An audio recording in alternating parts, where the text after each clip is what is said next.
September 5th చూశారు కదా. Who is our greatest గురు? ఎవరండి?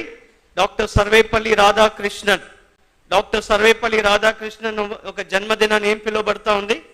ఆ రోజు ఏం పడింది? ఏ రోజు వచ్చింది? సెప్టెంబర్ 5. ఏ రోజు వచ్చింది? సండే. గురు, గురుదేవో భవ. టీచర్స్ ఉన్నారా ఇక్కడ? ఎంతమంది టీచర్స్ ఉన్నారు? టీచర్స్ ఉండేవారు. గురు, గురుదేవో భవ. హూ ఇస్ ట్రూ గురు? నిజమైన గురువు ఎవరని ఆయనను అడిగినప్పుడు ఆయన ఒక సొంత స్టూడెంట్, ఎంతో అభిమానించే ఒక స్టూడెంట్.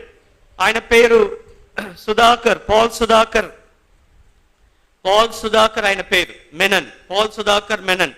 సుధాకర్ పిల్లయ్య అంటూ వచ్చినారు కానీ వాస్తవం పేరు పాల్ సుధాకర్ మెనన్.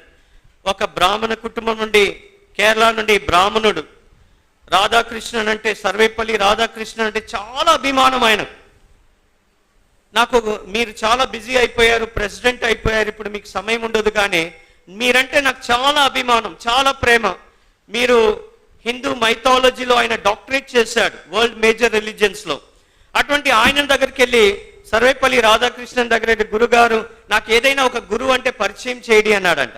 ఏదైనా గురుని నాకు ఏం చేయమన్నాడు? Introduce me to some Guru, some teacher అంటే ఈయన మౌనంగా లోపలికి వెళ్ళాడు.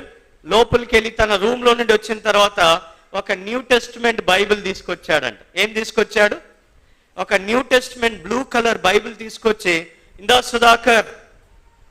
సుధాకర్ నువ్వు ఒక గురువుని అడిగినావు కదా, నాకు ఈ లోకంలో తెలిసే, లేదంటే గురువుగా పిలువబడే ఏకైక యోగ్యమైన వ్యక్తి మరొక్కడు కాదు, అది ఈ పుస్తకంలో ఉన్నాడు, నువ్వు చదువు అని ఆయనకి ఇచ్చాడంట. ఆయనకిస్తే సుధాకర్కి చాలా కోపం వచ్చింది.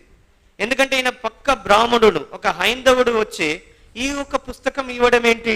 చాలా కోపం వచ్చింది, చాలా విరుచుకుపడ్డాడు, కోప్పడ్డాడు.